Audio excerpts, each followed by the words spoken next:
الحمد لله وكفى وسلام على عباده الذين اصطفى أما بعد فأعوذ بالله من الشيطان الرجيم بسم الله الرحمن الرحيم إن هذا القرآن يهدي للتي هي أقوم صدق الله العظيم.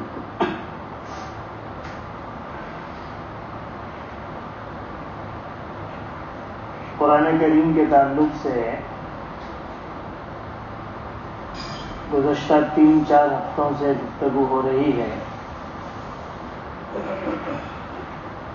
اللہ تبارک و تعالیٰ نے یہ قرآن جو اس امت کو دیا ہے لِتُخْرِجَ النَّاسَ مِنَ الظُّلُمَاتِ إِلَى النُّورِ،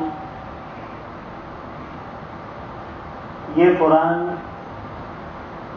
گمراہیوں سے نکالتا ہے اور ہدایت کی طرف لاتا ہے، اندھیریوں سے نکالتا ہے اور روشنی کی طرف لاتا ہے، امت کو ذلت سے نکالتا ہے اور عزت کی بلندیوں پر پہنچاتا ہے. اسی قرآن پر عمل کر کے یہ امت ترقی کر سکتی ہے اور اپنے آپ کو تنزلی سے، بربادی سے، تباہی سے بچا سکتی ہے. اللہ تعالیٰ نے اس قرآن کو اس امت کے لیے دستور العمل بنایا ہے. اس امت کا کانسٹیٹیوشن جو ہے وہ قرآن ہے. اسے اپنی زندگی اس قرآن کے مطابق گزارنی ہے. گویا یہ قرآن اس امت کے لیے آب حیات ہے. چونکہ یہ اللہ کا کلام ہے اور اللہ تعالیٰ کو سب سے زیادہ محبوب ہے، اس وجہ سے اس سے کسی بھی طرح تعلق رکھنا یہ بندے کے لیے سعادت اور خوش نصیبی کی چیز ہے. چنانچہ اس کو دیکھنا بھی نیکی ہے، اس کو چھونا بھی نیکی ہے،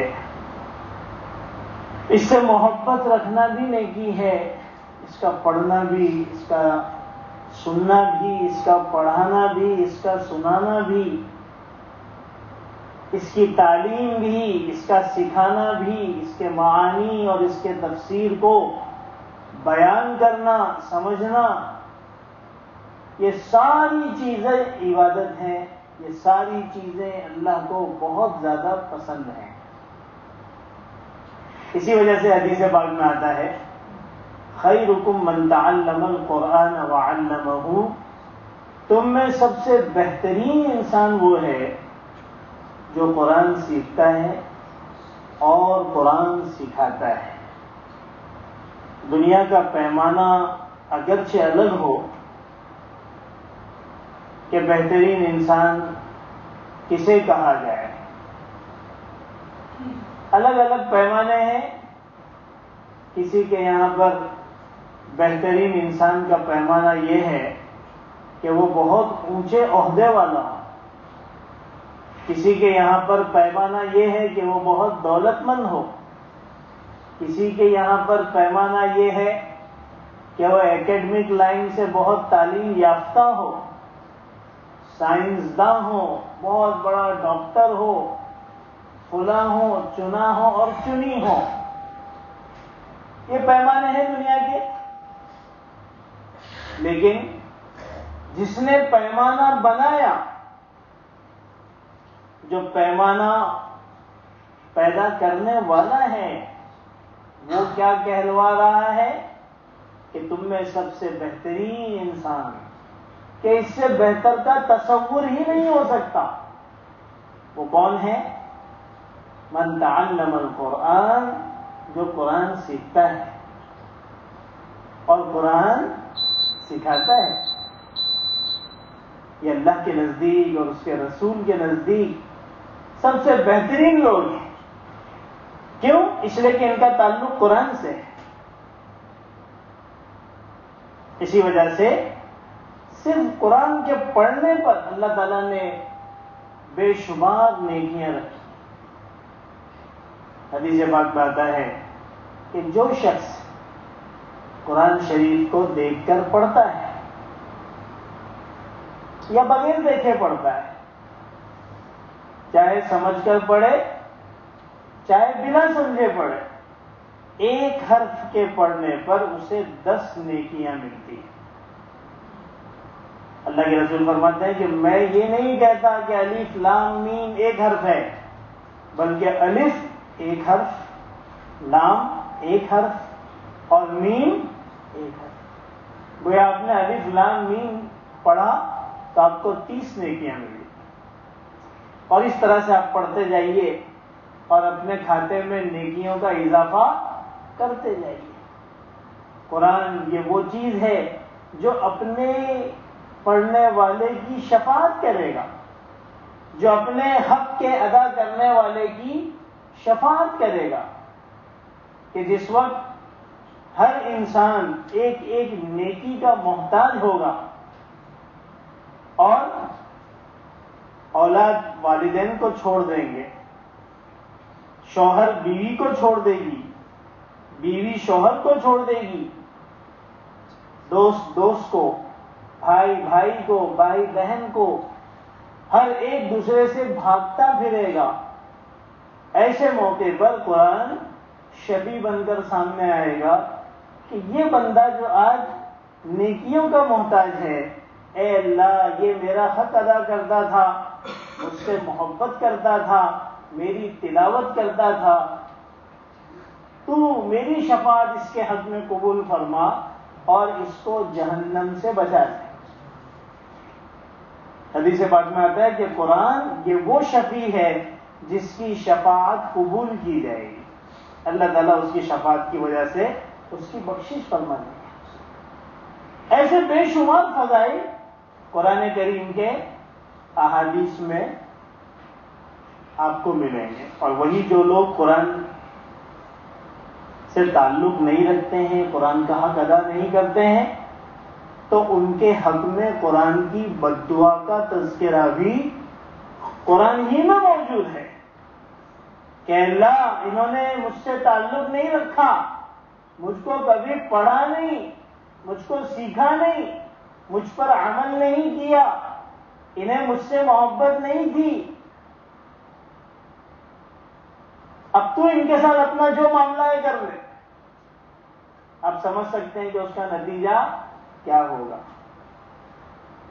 حافظ قرآن کی الگ فضیلتیں حضور اکرم صلی اللہ علیہ وسلم نے بیان فرمائی، علماء کی الگ فضیلتیں حضور اکرم صلی اللہ علیہ وسلم نے بیان فرمائی. اسی وجہ سے حضرات صحابہ کے زمانے میں لوگوں کا سب سے زیادہ تعلق قرآن سے تھا. ایک جماعت اس نے اپنے آپ کو قرآن کے لیے وقف کر دیا تھا کہ نہ کمانا ہے نہ کوئی دوسرے کام میں لگنا ہے، صرف قرآن کو حاصل کرنا ہے، علم دین کو حاصل کرنا ہے، اللہ کے رسول کی سنتوں کو معلوم کرنا ہے، شریعت معلوم کرنا ہے، قرآن سیکھنا ہے، پڑھنا ہے، اور کوئی کام ہی نہیں تھا.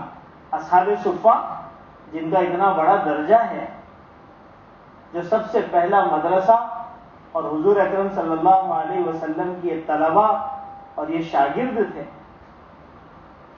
ان کا کیا کام تھا؟ صرف قرآن پڑھنا، دین سیکھنا. ایک ماحول بنا قرآن کے سیکھنے اور سکھانے کا اور نمازوں میں پڑھنے کا. اس زمانے میں ہر گلی سے تہجد کے وقت گھروں سے قرآن پڑھنے کی ایسی آوازیں آیا کرتی تھی جیسے شہد کی مکھیوں کی بھن بھناہٹ ہو. کہ جب آدمی گلی سے چلتا تھا تو ہر گھر سے تہجد میں قرآن کریم کے پڑھنے کی آوازیں آیا کرتی تھی. اللہ تعالیٰ کا حکم بھی ہے کہ اے نبی آپ تہجد میں قرآن پڑھیں. امت کو بھی حکم ہے. اور ایک زمانے تک مسلمانوں کے یہاں پر دن میں صبح کے وقت گھروں سے قرآن کی آوازیں آیا کرتی تھی. اس دور کو تو ہم نے بھی اپنے بچپن میں دیکھا اور سنا ہے کہ لوگوں کے یہاں سے اگرچہ کچھ ہی جگہوں سے قرآن کی آوازیں آیا کرتی تھی. لوگ جلدی سوتے تھے اور جلدی اٹھ جایا کرتے. حضرات صحابہ کے زمانے کی تو بات ہی الگ تھی. اس زمانے میں تو عشاء کے بعد بات کرنے کو ہی وہ غلط سمجھا کرتے تھے. اسی وجہ سے بعض احادیث کی روشنی میں فقہا نے مسئلہ لکھا ہے کہ عشاء کے بعد فضول باتیں کرنا مکروہ ہے. کراہت ثمر یہ ایک مسئلہ ہے. یہاں تو دن ہی رات میں ہوتا ہے اور سونے کا وقت ہی فجر کی اذان کے وقت. ایسا ہم نے سنا ہے لوگوں کے حالات ہوتا ہے. اور ظہر کے وقت پھر صبح ہوتی ہے. ایسے منحوس ماحول میں خدا کی طرف سے عذاب اور خدا کی طرف سے پکڑ نہیں آئے گی تو کیا ہوگا؟ یہ منحوسیت ہے. تو حضرات صحابہ تہجد کے اندر قرآن کریم پڑھا کرتے تھے. ایک صحابی فرماتے ہیں کہ میں قرآن تہجد میں پڑھ رہا تھا اور قرآن پڑھنے کی وجہ سے ایسا مزہ آ رہا تھا کہ میرا جی چاہ رہا تھا کہ میں ذرا زور سے پڑھوں, جہر سے پڑھوں. لیکن مجھے محسوس ہوا کہ جب میں بلند آواز کرتا ہوں تو میرا گھوڑا جو بندھا ہوا ہے وہ بدکنا شروع ہوتا ہے اور اسی کے بالکل قریب میں میرا چھوٹا بچہ چارپائی پر سویا ہے. تو مجھے خوف ہوا کہ کہیں میرے زور سے پڑھنے کی وجہ سے گھوڑا زیادہ بدکنا نہ لگے اور میرے بچے کو نقصان نہ پہنچے. بہرحال فرماتے ہیں کہ جب میں نے تہجد مکمل کی اور اللہ تعالیٰ سے دعا کرنے کے لیے ہاتھ اٹھایا تو میں نے دیکھا کہ کچھ ستاروں کی طرح سے قندیلیں ہیں, روشنیاں ہیں جو سر کے اوپر آسمان کی طرف جا رہی ہیں. میں بڑا حیران ہو گیا کہ یہ کیا چیزیں ہیں. صبح حضور اکرم صلی اللہ علیہ وسلم کی خدمت میں حاضر ہوا اور عرض کیا کہ اللہ کے رسول ایسا واقعہ پیش آیا. حضور اکرم صلی اللہ علیہ وسلم نے فرمایا یہ فرشتے تھے جو عرش رحمان کے نیچے سے تمہارا قرآن سننے آئے تھے.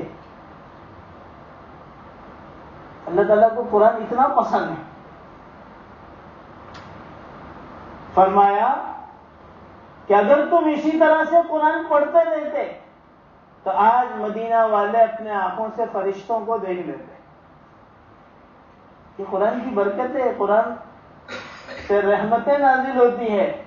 وَإِذَا قُرِئَ الْقُرْآنُ فَاسْتَمِعُوا لَهُ وَأَنصِتُوا لَعَلَّكُمْ تُرْحَمُونَ کہ جب قرآن پڑھا جاتا ہے تو اس کو غور سے سنو, سمجھ میں آئے یا نہ آئے.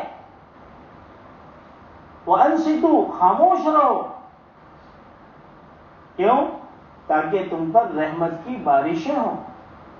اگر اللہ کی رحمت کو اپنی طرف متوجہ کرنا ہے تو اس کی آسان شکل ہے قرآن کا ماحول بنایا جائے, قرآن پڑھنے کا، قرآن پڑھانے کا، قرآن سیکھنے کا، قرآن سمجھنے کا، قرآن کی تفسیر کا، قرآن کی تجوید کا ایک ماحول بنے، اللہ کی طرف سے رحمتیں نازل ہوگی۔ قرآن اور رحمت کا ایسا ہی جوڑ ہے جیسے میگنیٹ اپنی طرف لوہے کو کھینچتا ہے۔ اگر آپ میگنیٹ رکھ دیں تو ایک جگہ سے لوہے کو وہ کھینچ لے گا اپنے پاس، بالکل اسی طریقے سے قرآن رحمت الہی کو اپنی طرف کھینچتا ہے۔ اللہ تعالیٰ نے قرآن کے اندر برکت ہی برکت رکھی ہے، اسی کے ذریعے سے امت کامیاب ہو سکتی ہے۔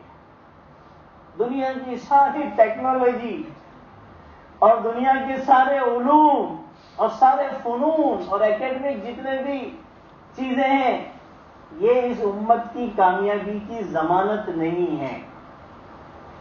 تو بات کان کھول کے سن لیجیے۔ دنیا والے دنیاوی اعتبار سے آپ سے اتنے آگے ہیں کہ اگر آپ ان تک پہنچنے جائیں گے تو وہ آپ سے 500 سال اور آگے جاؤ گے۔ پھر جب آپ اور ان کے پاس 500 سال بعد پہنچیں گے تو وہ 5000 سال آپ کے آگے نکل جائیں گے۔ یہ دوڑ ہی اپنی نہیں ہے۔ اس کا مطلب یہ نہیں کہ یہ سب چیزیں اختیار نہیں کرنا ہے۔ حضور اکرم صلی اللہ علیہ وسلم نے اس زمانے میں ان ساری چیزوں کی جو شکلیں اس زمانے میں موجود تھی ان کو استعمال کیا ہے، لیکن یہ کامیابی کی ضمانت نہیں ہے۔ کامیابی کی ضمانت وہ اللہ کا کلام ہے، اس پر عمل ہے، دین و شریعت ہے، اور پھر اس کے ساتھ ساری چیزیں پیچھے پیچھے چلتی رہے گی۔ اللہ تبارک و تعالیٰ اس سے بھی کام لیتے رہے۔ اللہ تعالیٰ نے قرآن کے اندر عجیب تاثیر رکھی، لیکن ہمارا عجیب ماحول ہے، ہمارے دلوں پر قرآن سے کوئی اثر پڑتا نہیں، ایسے سخت ہو چکے ہیں پتھر کی طرح سے کہ نہ قرآن کی طرف توجہ ہوتی ہے، نہ قرآن کریم پڑھنے کا دل ہوتا ہے، نہ قرآن کریم کو سمجھنے کا کوئی شوق ہے، اور نہ قرآن والوں کی کوئی عظمت اور عزت ہے۔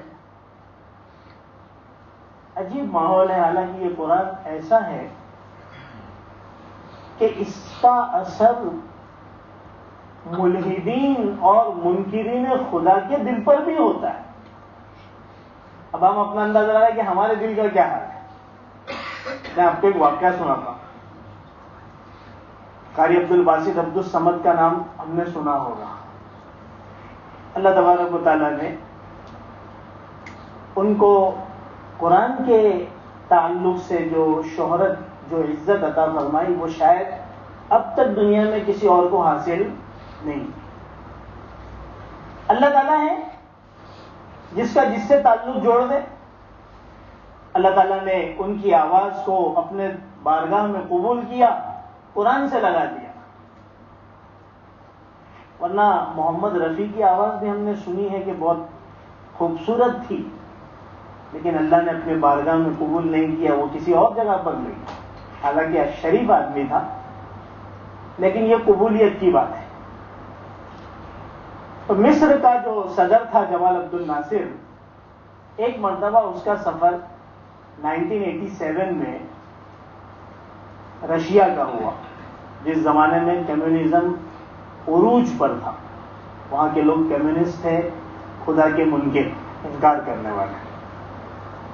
بہرحال وہ گئے تھے، انہوں نے وہاں پر جو بھی ان کے سرکاری سطح کی جو باتیں تھیں وہ ہو گئی۔ اس کے بعد کچھ دیر کسی مجلس میں یا آپس میں بیٹھ کر گپے بازیاں کر رہے تھے، تو کمیونسٹ جو لوگ تھے انہوں نے جمال عبد الناصر سے کہا کہ کیا مسلمان بنے پھرتے ہو، خدا اور قرآن اور دین یہ سب چھوڑو، آپ ہمارے جیسے کمیونسٹ بن جاؤ، ہم آپ کے ملک کو ٹیکنالوجی کے اعتبار سے اتنا آگے کر دیں گے کہ آپ دنیا کے ترقی یافتہ قوموں میں شمار کیے جاؤ گے۔ انہوں نے جو بات کہنی تھی کہی۔ جمال عبد الناصر نے بھی اپنی طرف سے اسلام کی کچھ خوبیاں اور اسلام کی حقانیت کو بیان کیا۔ لیکن بہرحال اس کے دل میں کسک رہ گئی تھی کہ جیسا مجھے ان لوگوں کے سامنے اسلام کو پیش کرنا چاہیے تھا ویسا میں نے پیش نہیں کیا. بہرحال وہ سفر سے واپس آ گئے. 2 سال کے بعد پھر کچھ ایسا سرکاری سطح پر میٹنگ طے ہوئی جس کی وجہ سے ان کو رشیا جانا تھا. اس وقت کا سپر پاور رشیا ہی تھا. پہنچے. اس مرتبہ انہوں نے حضرت قاری عبدالباسط عبدالصمد رحمت اللہ علیہ کو ایک لیٹر بھیجا کہ اس سفر میں آپ ہمارے ساتھ رہیں گے. قاری عبدالباسط کو بڑا تعجب ہوا کہ کسی مسلم ملک کا سفر ہوتا تو بات سمجھ میں آتی. میرے جیسا آدمی جائے گا تو قرآن ہی پڑھے گا. بعض حضرات سے میں نے سنا کہ کسی کتاب پہ پڑھا تھا کہ قاری عبدالباسط سے زیادہ قرآن سے تعلق رکھنے والا ہم نے نہیں دیکھا. صبح ہو، دوپہر ہو، شام ہو، رات ہو، سونے کے علاوہ جتنے اوقات ہوتے تھے وہ اللہ کا بندہ صرف قرآن پڑھتا تھا. باہر سفر ہوا، پہنچے. ان لوگوں کی جو سرکاری میٹنگ تھی وہ ہو گئی. پھر ان کی آپس کی ایک جو آپسی گفتگو کی جو میٹنگ ہوتی تھی جس میں ہنسی مذاق بات چیت ہوتی ہے وہ بھی کھانا وانا. اس میں قاری عبدالباسط ساتھ میں تھے. کچھ گفتگو ہونے کے بعد جمال عبد الناصر نے ان لوگوں سے کہا کہ یہ صاحب ہمارے ساتھ آئے ہیں، یہ کچھ سنائیں گے، میری گزارش ہے کہ آپ حضرات اس کو سنیں. ان لوگوں نے پوچھا یہ کیا سنائیں گے؟ کہا کہ یہ قرآن سنائیں گے. کہا ٹھیک ہے، بہت اچھی بات ہے، سنا. اب قاری عبدالباسط نے جب شروع کیا تو 2 رکوع پورا سنایا اور قرآن کریم کی آیت سورہ طٰہٰ کی وہ آیتیں انتخاب کی جو حضرت عمر نے سنا تھا جب حضرت عمر قتل کرنے چلے تھے حضور اکرم صلی اللہ علیہ وسلم کو، اور اللہ تبارک و تعالیٰ نے ان کے ایمان کا فیصلہ کیا تھا. اور وہ جو رقعہ ان کی بہن کے گھر میں ان کو ملا تھا اس میں کچھ آیتیں لکھی تھی سورہ طٰہٰ کی. انہی آیتوں کو حضرت قاری عبدالباسط نے اپنے انداز میں سنایا.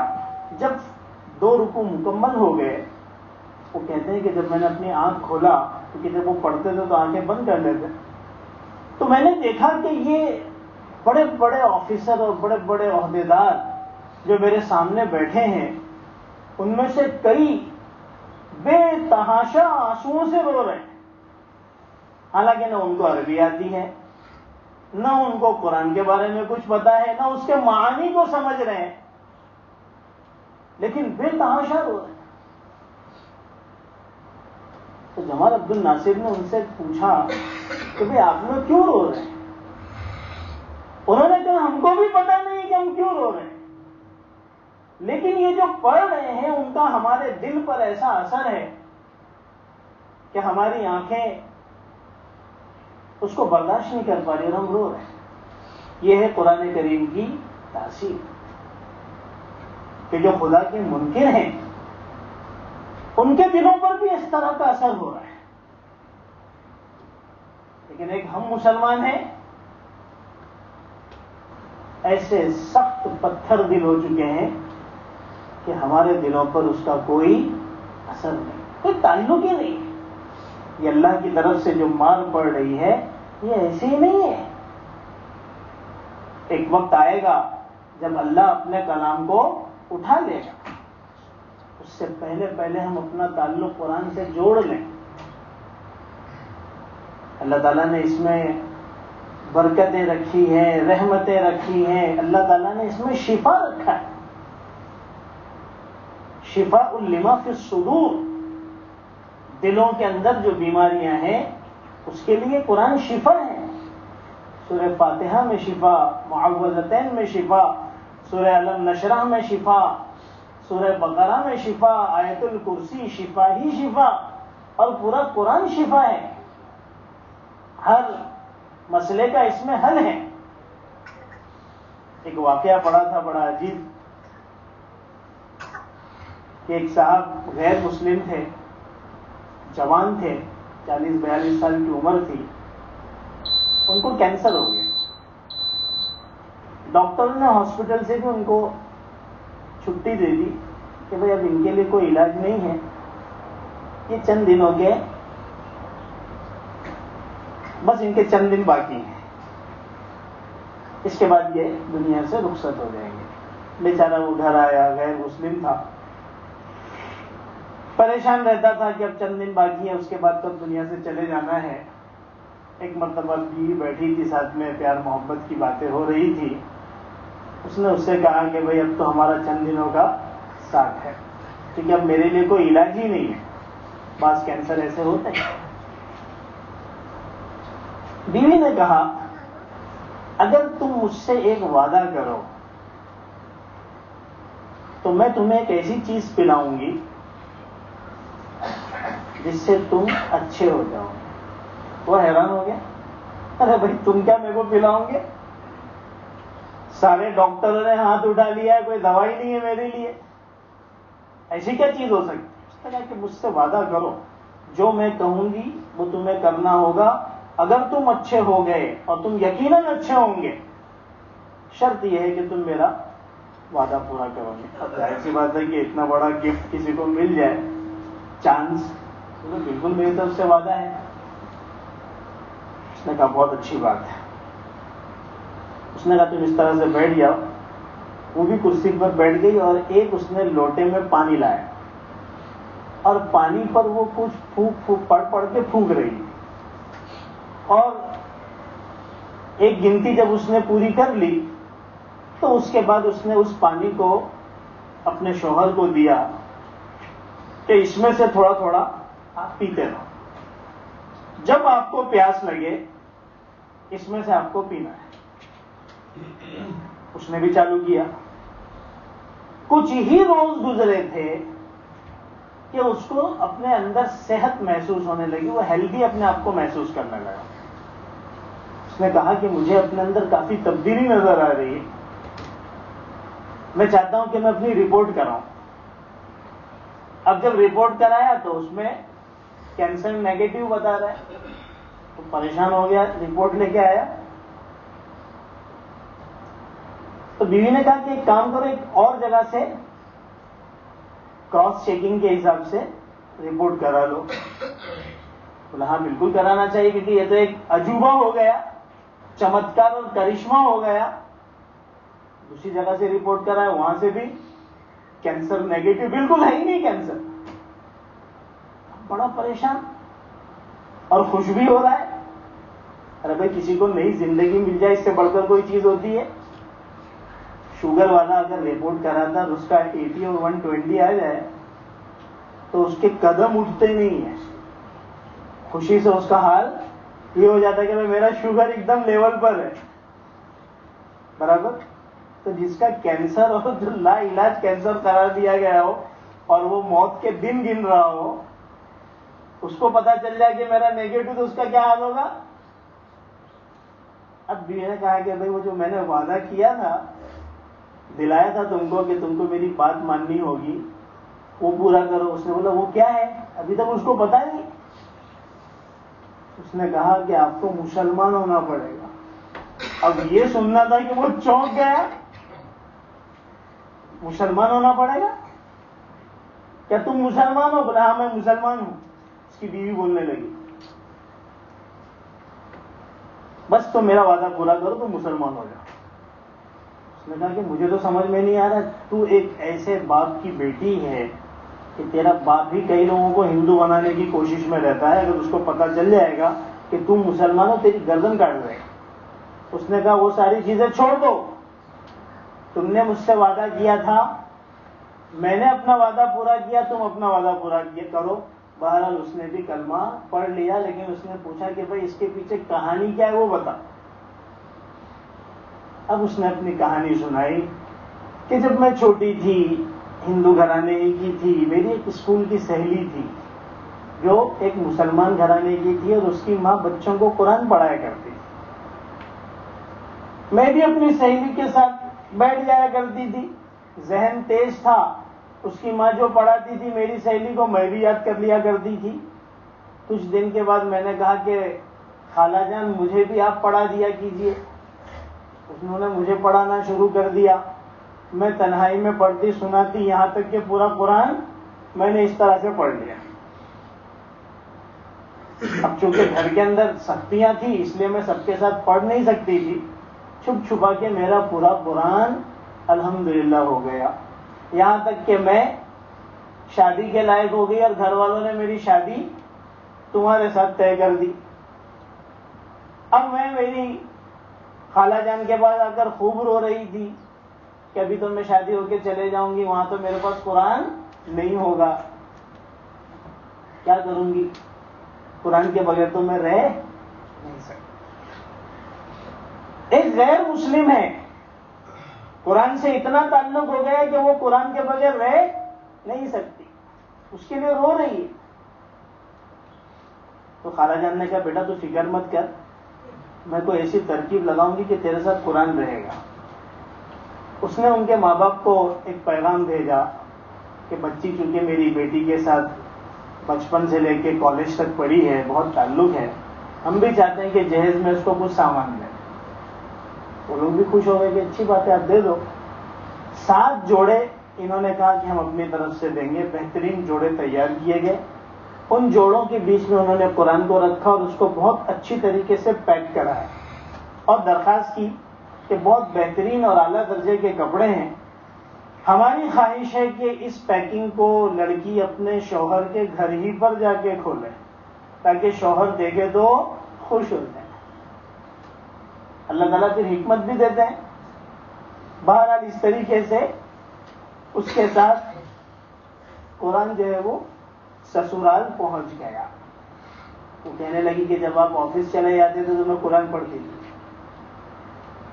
اور جب آفس سے آتے تھے تو میں قرآن سنبھال کے رکھ دیتی تھی۔ جب میں آ رہی تھی یا جب میں میری استانی خالہ جان کے پاس پڑھ رہی تھی تو انہوں نے مجھے اس وقت ایک چیز سکھائی تھی کہ دیکھو قرآن کے اندر ایک سورت ہے سورہ الم نشرح،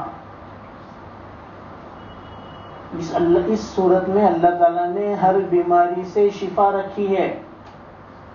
مجھے ایک اللہ کے بزرگ نے بتایا ہے کہ اگر اس سورہ الم نشرح کو تم 7 مرتبہ یا 11 مرتبہ پڑھ کر دم کرو گے اور وہ پانی پلاؤں گے تو ہر بیماری کا اس میں علاج ہے۔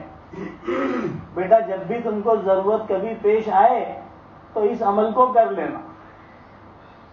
اب آپ یقین جانیے کہ اس کا کیسا ایمان اور کیسا یقین تھا اور کس یقین سے اس نے اس سورت کو پڑھا ہوگا۔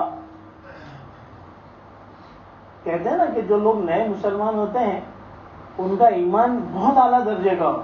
ہم تو وراثتی مسلمان ہیں تو ہمارا حال تو سامنے ہی ہے۔ تو میں نے وہی سورت الم نشرح پڑھ کر آپ کو پانی دم کر کے دیا تھا اور مجھے یقین تھا کہ اس کے ذریعے سے اللہ ساری بیماریوں کا علاج کرتے ہیں تو آپ کی بیماری بھی ختم ہو جائے گی، اور الحمدللہ وہ چیز ہو گئی۔ الحمدللہ وہ لڑکا بھی مسلمان ہوا اور اس کا پورا گھرانہ بھی مسلمان ہو گیا۔ تو یہ قرآن کی جو ہے وہ برکتیں ہیں، قرآن میں اللہ نے شفا رکھا ہے۔ ہمیں بھی چاہیے کہ اس طرح کی چھوٹی موٹی چیزیں اور اس طرح کی جو حالتیں پیش آتی ہیں سب سے پہلے ہم قرآن کو مقدم رکھیں، ہمارے گھر کے اندر ہم قرآن کا ماحول بنائیں۔ بچے بیچارے قرآن مکتب میں پڑھتے ہیں اور اس کے بعد جب یہاں سے فارغ ہو کر جاتے ہیں تو عام طور پر دیکھا جاتا ہے کہ گھروں میں قرآن کے اوپر وہ توجہ رہتی نہیں، کوئی قرآن وغیرہ پڑھتا نہیں۔ ماحول تو بھائی آپ ہی لوگوں کو بنانا ہے، اور اپنے گھر میں اگر برکتیں چاہتے ہیں، اپنے گھر میں رحمتیں چاہتے ہیں ماحول میں، تو قرآن کی زندگی کو اپنی زندگی میں ڈھالنا ہوگا، اس کے بغیر ہمارے پاس کوئی راستہ نہیں ہے۔ اللہ تعالیٰ ہمیں قرآن کی عظمت اور قرآن کے ساتھ خاص تعلق نصیب فرمائے۔